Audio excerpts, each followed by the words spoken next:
We bout it. We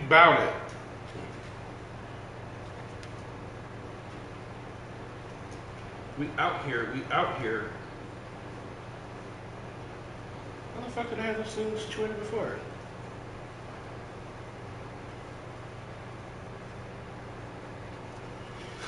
That good for Tony? That's good enough. In 40, you can still see me on a brightness. Cheers! We're live with it.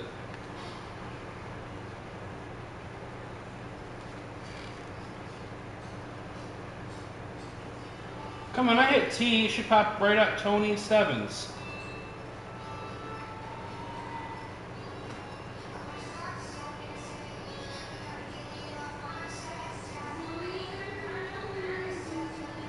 Baby, really? Baby, really? Testing. I asked her not to play music, and she's playing music. This is a lesson that women are going to do what women want to do.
Looking for a video to watch.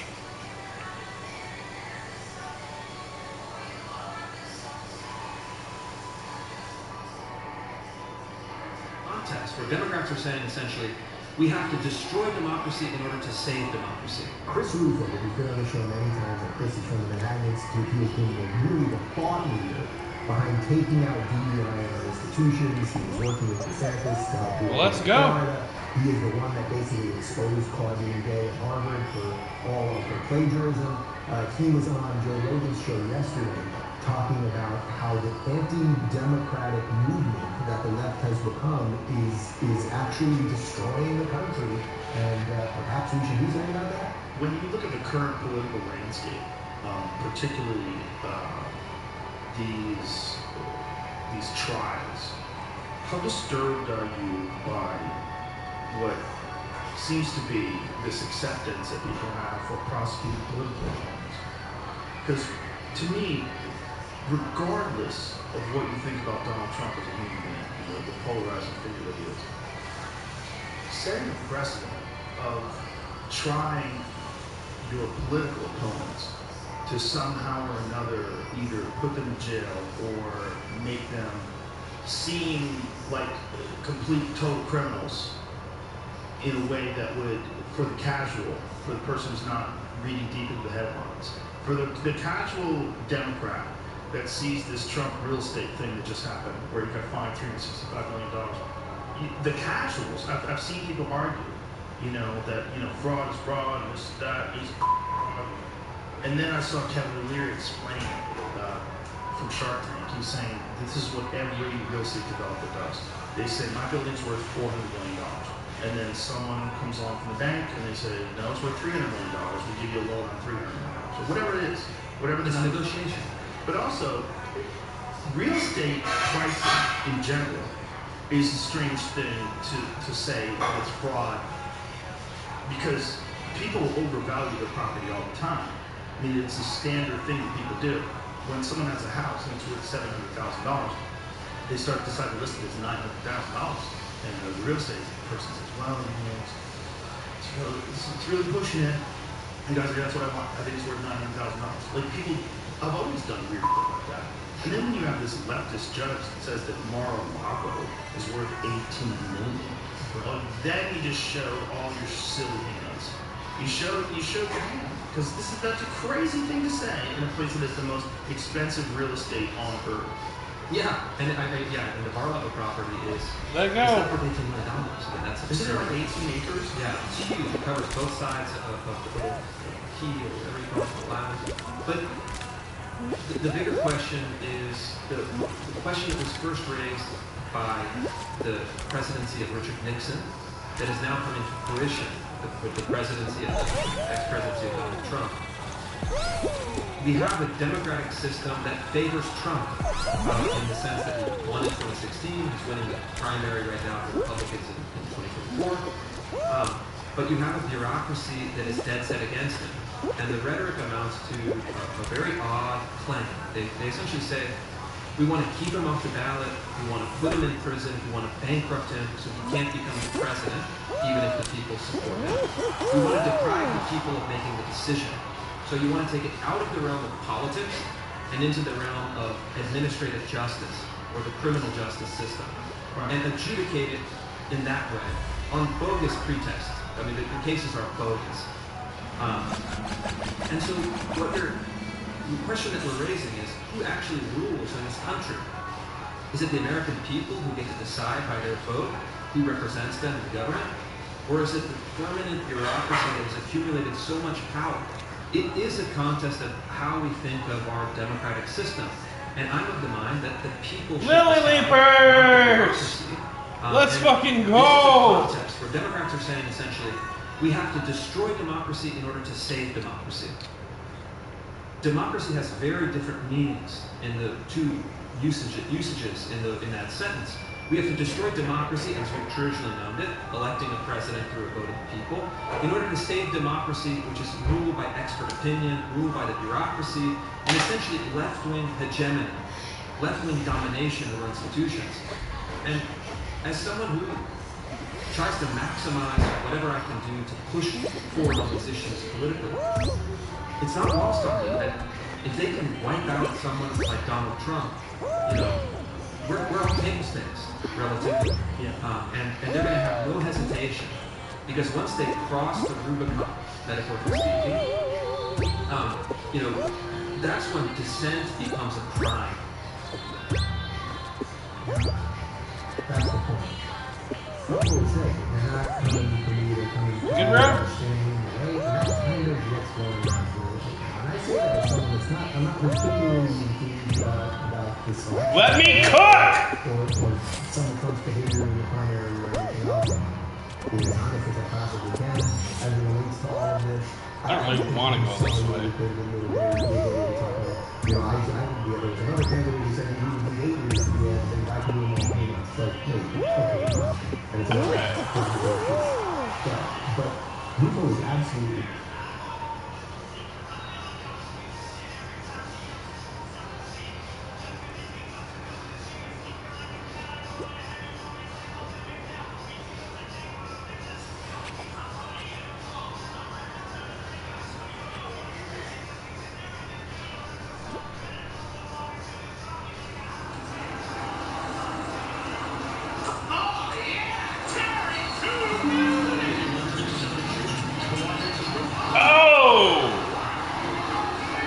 Big dunk.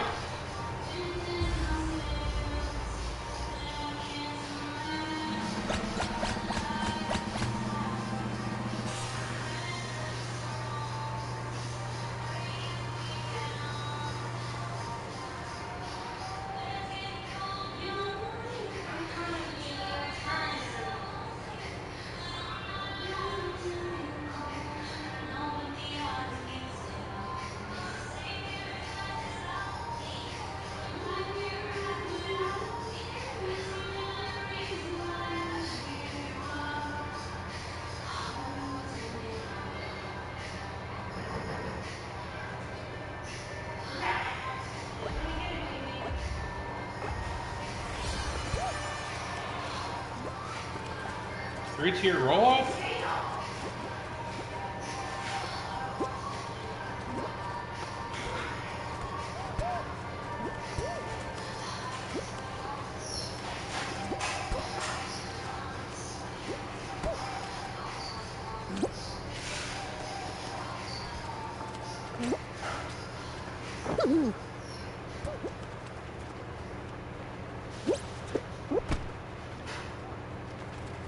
What up, Bernsey?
Ladies and gentlemen, welcome into my official NBA Arena Rankings of 2024. There are 29 different arenas in the NBA, and I will be ranking them worst to first. Next year, we will have 30 arenas when the Clippers move into the Intuit Dome. That is happening in the fall. But let's get into it, starting with the worst arena of 2024. It has to be the Delta Center, the home of the Utah Jazz. Now, the Delta Center, like many of these that are lower on the list, did recently receive kind of a revitalization, and they changed out the seats. But the exterior of this stadium is simply an eyesore. It looks like a mid-major college basketball arena. It's just completely brutal. It's a box. They're talking about getting a new arena, and then the interior is even worse. You're talking about a 2-deck approach, a bigger upper deck, not in style. Survive in advance. It is completely ugly. There is not one thing unique about this arena. There used to be one thing unique. They had very nice, kind of weird greenish seats, but they even exchanged those for a more bland color, and it's coming in at 29 in terms of NBA arenas here in 2024. Moving on to number 28, it is the Smoothie King Center, home of the New Orleans Pelicans. This is a concrete mess located right next to the Superdome. The interior is aged, but when it comes to this stadium, we're looking at the exterior. It is brutal. You take a look at that glass paneling. That looks like it's straight from 1983. They did do kind of a half attempt of a renovation, but I would imagine the Pelicans at some point are going to need a new arena. They also got a new Jumbotron, like many of these lower tier stadiums. They try and upgrade the Jumbotron. It's understandable. It's something easy to do that really doesn't change the overall stadium aesthetic. I don't like this final. I'm not very good at it. Comes in at number 28. Moving on to number 27, it is Capital One Arena, home of the Washington Wizards. This is a brutal interior. It's completely aged. The exterior, I just don't even get an arena vibe from looking at the exterior of this thing. They also talked about doing some type of renovation where it was like taking a table behind one of the baskets. What's going on with this arena? I'm over here now. The dreaded second deck that is completely outside. Maybe I'm watching YouTube. I know, I gotta turn this off. There Hang was on. potential expectation that the Wizards and also the Capitals Give me a second here. this arena will be moving to Northern Virginia. That's something we're going to be watching for. And this Is it the arena picture you're is doing just or you want to see how nice? I put it in the and this microwave. arena might just I get can't demolished, see it. although it does host Georgetown having a good basketball. day. Either way, it's a Well, bottom I five want you to see arena it. I for fried me it in in egg 2024. and Moving pinko on to and a number bunch of 26. spices. It is the Moda Center, the home of the Portland Trail Blazers. I'll wait till this The reason round's this one over. is so low, it's just got a pathetically bad concrete shell exterior, weird overhang. It's just not modern at all. The interior interior is just as bad. There's nothing special about this arena. What can I say? It comes in at number 26. I'm sorry for picking on the thing, but there's just nothing good about this arena. Maybe you can say the lighting at night is decent. If I'm trying to be nice with these bottom tier ones. Moving on to number 25, it is the Target Center. You know, I recently... Go ahead. My plate? And the, My plate. looks good. You did a good job. Yeah, you did a really good job. I want to show you a funny video. I want you to watch a video. It's a short video. It's just a story Cody Rhodes tells. You may have heard it before. You're gonna be like, oh, I've seen this. But don't tell me you've seen it. Just be like, I've seen it. Watch it, and I'll still play it. Okay? Layla! She can't be in the kitchen. Layla! Gavin, why are you looking at your lips?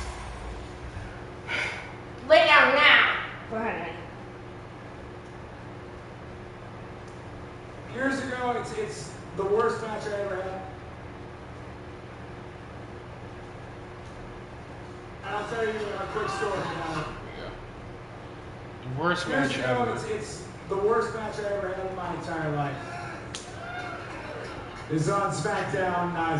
Right before the match, I told Michael Hayes, because he goes, what are you going to do out there? And it was really annoying because he wanted me to tell him verbatim what we were going to do, and we were like a minute away from going out. So in a very braggadocious way, I said, we're going to fucking tear the house down. Is what we're gonna do. So I told him. It's not what happened, though. So we go out, this is pre-Yes Movement, Daniel Bryan, and the original Sin Cara, the one that screwed up all the time. All the time.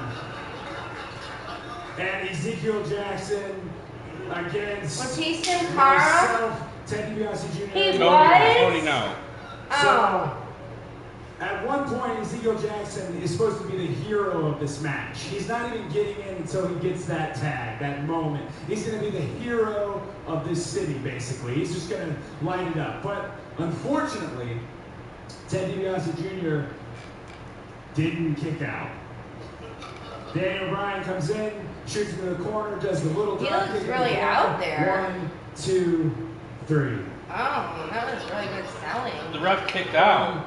Bryan comes in, shoots him in He's the supposed to corner, kick out, does but the look, little he drop kicks kick in out. the corner. 1, 2, shoulder up. 3. Ref still counts. And we're like 4 minutes into this match. It's a 2-segment match. So I think, oh, I got a little experience at this moment. I'm going to make an audible. I look to tell Wade, well, let's just jump him. That's what I'm going to tell him. But as I turn, Wade is already up the ramp. He's furious.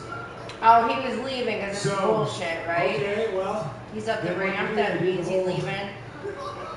Just, all right, you Don't go blame to the you. backstage area embarrassed, and it wasn't me, you know, it was Ted. But I want to. So you get it right. The match wasn't supposed to end. It was supposed to go longer. Yes, baby. I'm But not an they're like, idiot. what do you do? Never forget for the rest of my life what happened next, because It was only a 4-minute we match. come It into was the a big grill tag area, and team there's bullshit. Vince standing up, headset off. And I make eye contact with him. Again, it wasn't my fault. And right before he can say anything to me, Ted Jr. blows by me. Layla! Get out of the kitchen! I just saw your ass! Get over here! Jr. blows by me. No fear. Looks at Get your Vince daughter, and please. says, "Where's that referee? He was trying to fuck on me."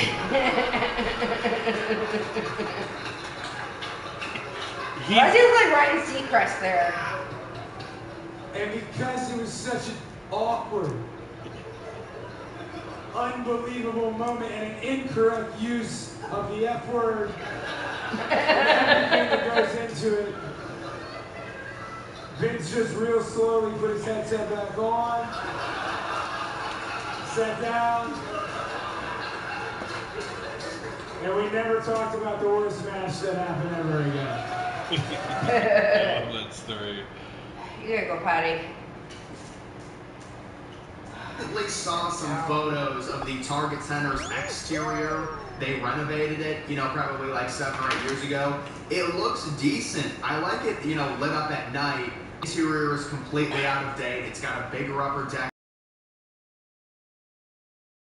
Got the monstrosity that is the green roof that just looks horrible on any type of stadium or arena. This was considered for a while the worst arena in the NBA, but I move up a few spots, but the interior is still brutal. There's really no, I mean, I guess you technically could try and do a renovation to the interior, but I would guess that moving on to number 24, it is Ball Arena, home of the defending world champion Denver Nuggets. This arena hosted the finals. There's just nothing special about it. What can the interior of this arena, the upper deck design is just horrible. I'm sorry. Cool. There's not one unique. You know I hear cats in the spread room. I know I got someone in the pool. No, you listen to me. One of those old libraries that was built in 1992. And there has been some dialogue of the Nuggets possibly getting a new arena, although it is very preliminary. Not a big fan of Ball Arena. It comes in very low on my list. Moving on to number 23, it is Frost Bank Center, formerly known as the AT&T Center. This is where the San Antonio Spurs play, and it's just got a brutally aged exterior. The interior of this arena, I will say, in looking at it,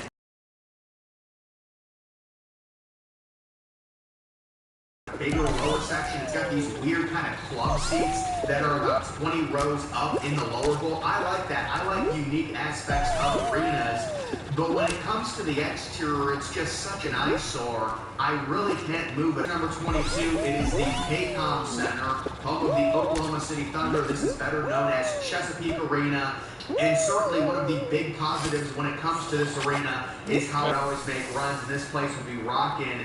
This arena has an interesting backstory. It was originally built back in 2001 before the Thunder were even a thing. You know, at that point, the franchise was still in Seattle. They were the Supersonics, and they built this arena kind of as a shell arena. Certainly they wanted to attract a team, but they did not build a proper number of suites. Also, there were other things that were missing on the interior. There's not too many unique aspects of it, and that's why Oklahoma City has already announced they do plan on building a new arena, possibly by 2029. The Paycom Center, if there was one word to describe it, it's just bland. Although, again, I will say they do a really good job of trapping noise in that arena. They had really good playoff crowds there.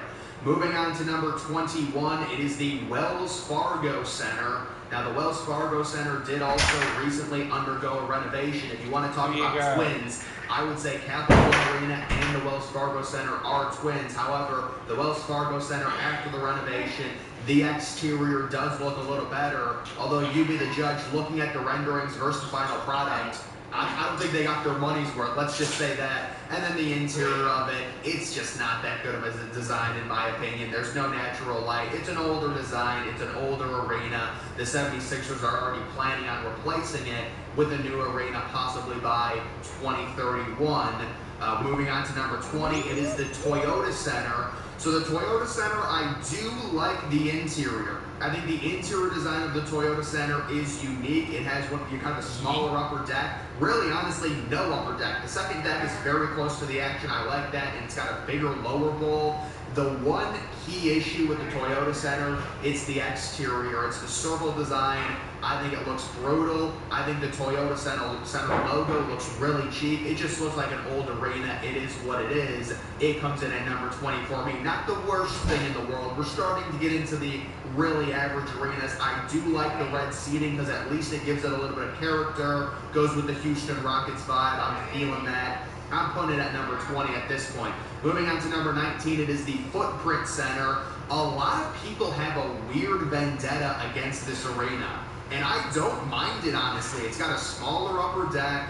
I like the seat color. The big issue is like the half circle, glass exterior, which I think is just a completely obsolete design. But I don't have a big issue with the footprint center personally. I will say this is another one that's just a little bit aged. It did get a renovation. I'm putting it at number 19 at this point. It is the home of the Phoenix Suns. Moving on to number 18, it is the Spectrum Center. So the Spectrum Center, I do really like the exterior. The interior is just super bland, and unfortunately that's what you get with a lot of these NBA arenas. However, it has been announced that the Spectrum Center will be receiving a big-time $200 million renovation in the coming years. They're going to take out some of the upper deck seats. Unfortunately, I don't think they're adding too many natural light windows, which is one of the things I really like when it comes to NBA arena. Also, the upper deck formation isn't the greatest, the way it kind of jets out, and there's just a mass wall in terms of upper deck seatings. Also, the lower bowl formation is very strange as well. But because the exterior is pretty nice, I decided to bump it to number 18. It's an average stadium at this point.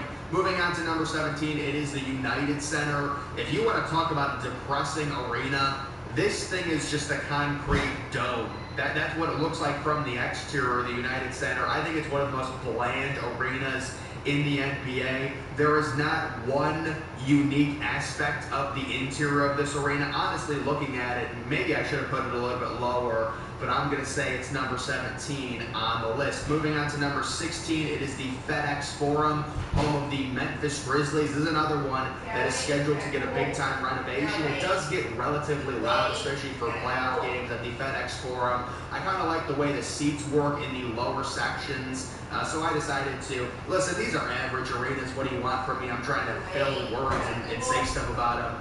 But the seating color matches the Grizzlies. I like the design. It's unique. I will say that second deck is just completely obsolete. That would never be designed today. You would have a much bigger lower bowl. There would be basically no second deck. It would just be a bunch of suites, and then you would have a smaller upper deck. The upper deck area is not a big issue.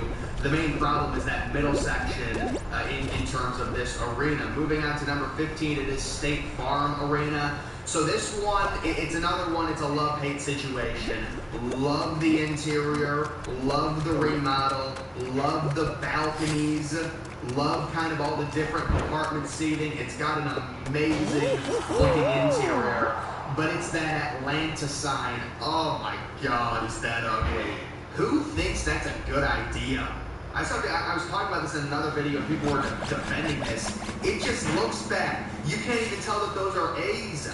It is not a good design. Just get rid of it and I'll move this inside of my top 10. I seriously will. But the sign is just so ugly and it blocks off the whole front of the arena. So I've got it at number 15. I think they did a good job with the natural light. They did a good job with the renovation. But for me, it comes in at number 15 because of the exterior. Moving on to number 14, this is smack dab in the middle, American Airlines Arena, home of the Dallas Mavericks. Another one that's a love-hate. I love the exterior. The brick is amazing, one of the best exteriors in the NBA. But what is going on with the interior? The upper deck is like cramped up against a concrete wall. It just seems stuffy. It seems out of place. The seating behind the baskets I don't love. So the interior really brings down what would be a very nice arena if the interior was done right. There have been some rumors maybe the Mavericks might consider getting a new arena. We will see. Moving on to number 13, it is the Scotiabank Arena, home of the Toronto Raptors. I've always liked their exterior design, kind of with the Jurassic Park Raptor theme, the watch parties during the playoff games on the outside of it. They really were a trailblazer in terms of like the whole idea of an arena district or a stadium district. The interior of this stadium, it's decent, it's not the best, but it is certainly unique. When you watch a Toronto Raptors game on TV, you immediately can distinguish just the court design and the overall seating design, so I will say it is pretty unique in that aspect. Also, kind of unique factor in terms of the upper deck being a different shape going all the way around. I do like that. and it comes in at number 13 for me. Moving on to number 12, it is the TD Garden, home of the Boston Celtics. I will say, if they would have kept that checkerboard seat design, this would be top 5. I just loved that seat design because it was so unique, but they changed it to one, uniform color. And I don't know, I don't love this arena. I know a lot of people do vouch for it when they go there in person. It's got a nice exterior in terms of where it's located, right by the water. It's a compact look, maybe like a better version of the United Center, at least the exterior design is. The interior is a lot better, but in general, it's a fine arena. It is what it is. It comes in at number 12. Moving on to number 11, it is the Kia Center. Yeah, Little Caesar has been the top 10. Very nice exterior design, relatively newer stadium. I'm not in love with the interior, especially. Yeah, I made it. It kind of reminds me Let's of fucking go. With the way that you can kind of see these smaller staircases. I think that's just such a tacky design for an arena. I would never have something like that if I was designing my own arena. And also the middle section, kind of obsolete, but overall, it is a very nice exterior. It looks really good lit up at night. Very nice presentation, relatively new. It comes in at number 11 on this list. Moving on to number 10, it is the Miami Heat FTX. Well, it was formerly called FTX Arena. It's called something different now, but this is such a good arena. It fits so well to the whole South Beach vibe with the white on the exterior. It's a good design, and then the interior of the arena, one of the more unique ones with the different colorways, all bright colors, kind of the Heat flame colors. Very unique seating design with the upper deck, kind of not going all the way around, different sections of it cut off. I really do like this arena. And then, of course, you do have kind of that retro. You can see this on TV, the little retro scoreboards above the tunnels. That's just another little intricate detail that makes this arena so cool. Also, the location being right next to the water. It is a top 10 arena for me. Also, you've got a nice, just circular design, kind of uneven layers on top. Just kind of a cool quirk to it. Moving on to number 9, it is the Barclays Center. Very polarizing arena. Over $1 billion is what it costs. Relatively new. You know, no one has me to come here. Exterior in Okay, terms well, of the kitchen the one weird design. automatically turned on. I Honestly, touched this no has switches the or potential nothing. for me at least to Well, be a top welcome 5 to the Thunder arena Room. just based off of the exterior because I find it so cool and unique, and especially when it's lit up. It Come on, looks come on, amazing. come on, come on. The issue is the roof. Yeah! So they decided to put the green grass on the roof, and I understand you're trying to incorporate green with a city. It just doesn't work. If you were to have some type of chrome roof there on the top, I think it would be amazing, but that brings it down a little bit.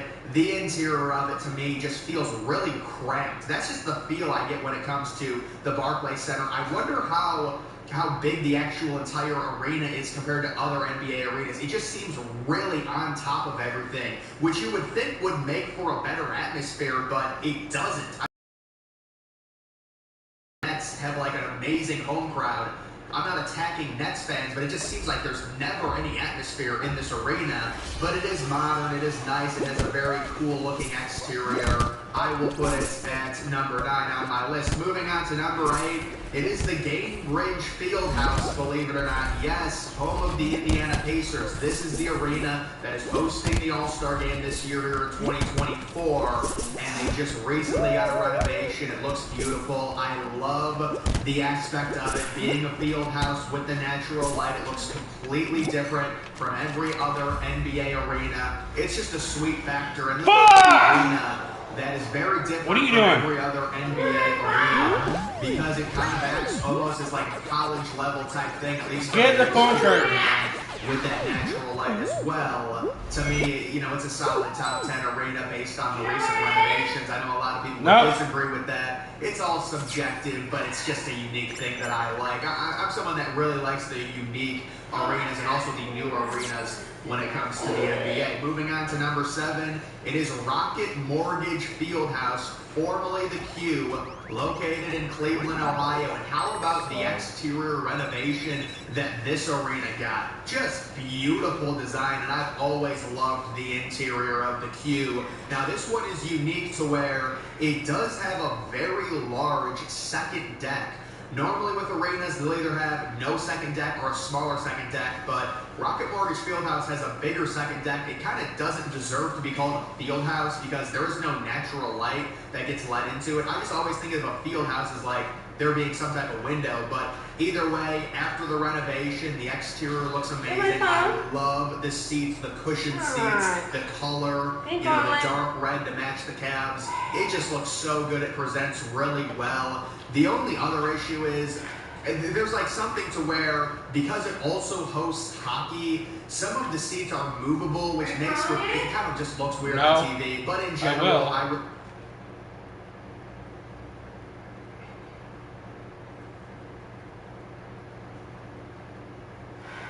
You're calling now. I found your phone. Where is it? Right there. Oh. But my back hurts. Can you grab a pillow for me? Yeah. You want the little guy? No, not little guy, no. Okay. Like a pillow with no pillowcase. You're not getting no pillowcase smoking out here. No pillowcase. A pillow with no pillowcase.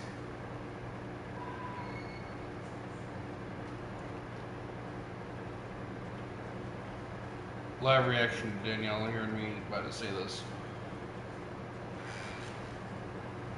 Okay, well, you're not getting this. I will give you a fresh pillowcase, though. I don't want to put. Listen, put that by the karaoke machine. What? I need to sit down.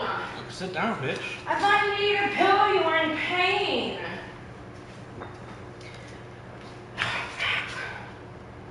You ready to start soon? I only have 2 more drinks left. I don't know. You said you weren't hanging out. Well, we got a baby night, like you said. I like to surprise baby. Okay. Yeah, I mean, I'm down for it. I made dinner. I'm done for the day. Okay, yeah. I figure if I eat on an empty stomach, I would catch a buzz quicker. Yeah, but you better eat that dinner. Oh, I definitely made it will. Really nice. I promise I will. I promise I will.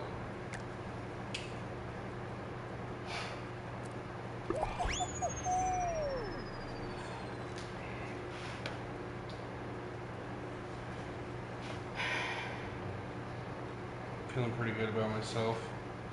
You should be. You're amazing. Wait, Linda. Where did it go? I just had some. How is that stuff? How do you like Victor? You chat with him for a second? Yeah, I did. Nicest guy. Really nice guy.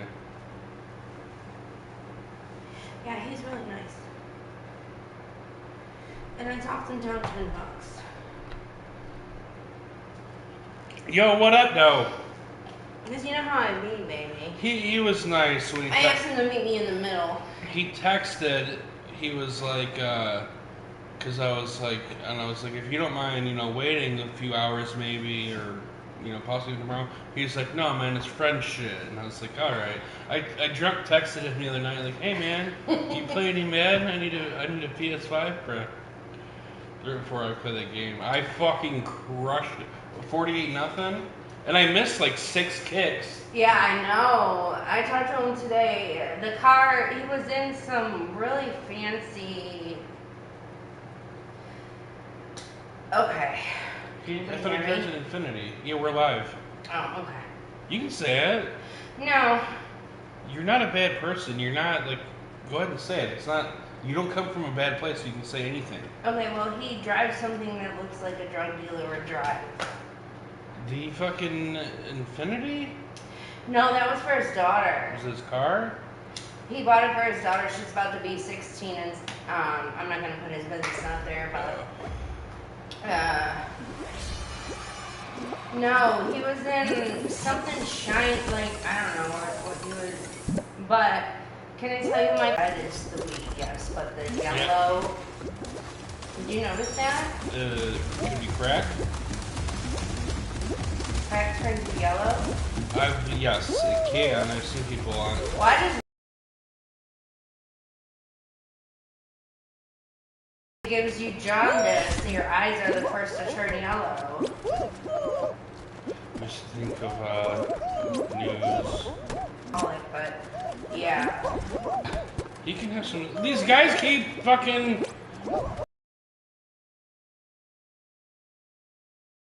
We're gonna sing soon. I mean, can I? Yeah, order. Oh, I'm doing an order? You wanted the drinks, right? Why am I not hanging on? What is going on? Well, I gotta get a 12 pack. I mean, I need something to get ready tomorrow. I gotta color my hair and get myself fucking ready to go. Why is he falling off? Let's see what I can find. Bro, what is going on here?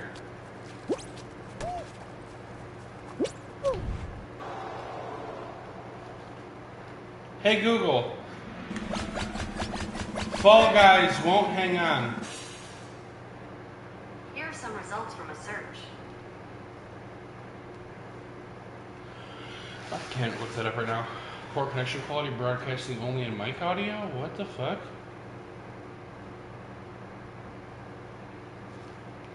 So anyways, I set an appointment. I set an appointment in Spanish today. I know, that's so awesome. Customer called. I gotta learn a few phrases because what's gonna happen is I'm prepping myself for. I think the internet went out. I'm prepping myself for like frequently answered questions. Can I give you a little thing? If you want to cut me off, I'll remember. Go ahead.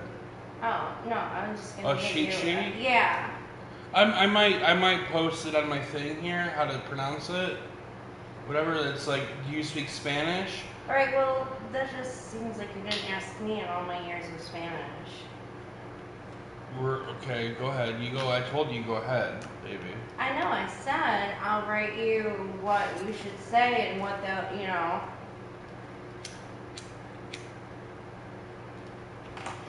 Frequently And asked I used questions. to translate documents. That's for easy. That's really easy. Engineering is easy? Okay. What I expect to happen is people are going to be like, "Hola, y hablo español. Sí, un momento, por favor.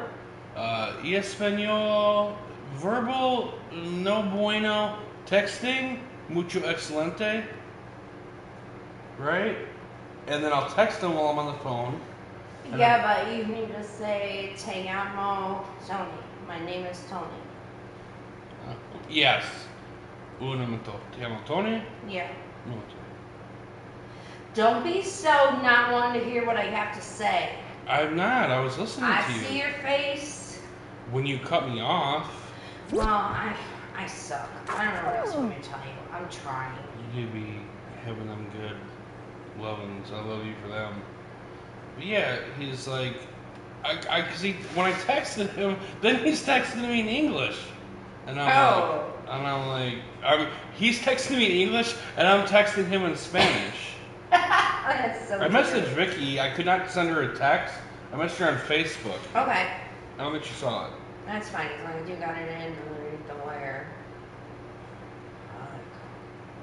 Her internet's. Oh, I was doing an order. That's why. I forgot. I got no connection. I'm about to do some karaoke anyway. Fuck it. Love you guys. God bless us, everyone.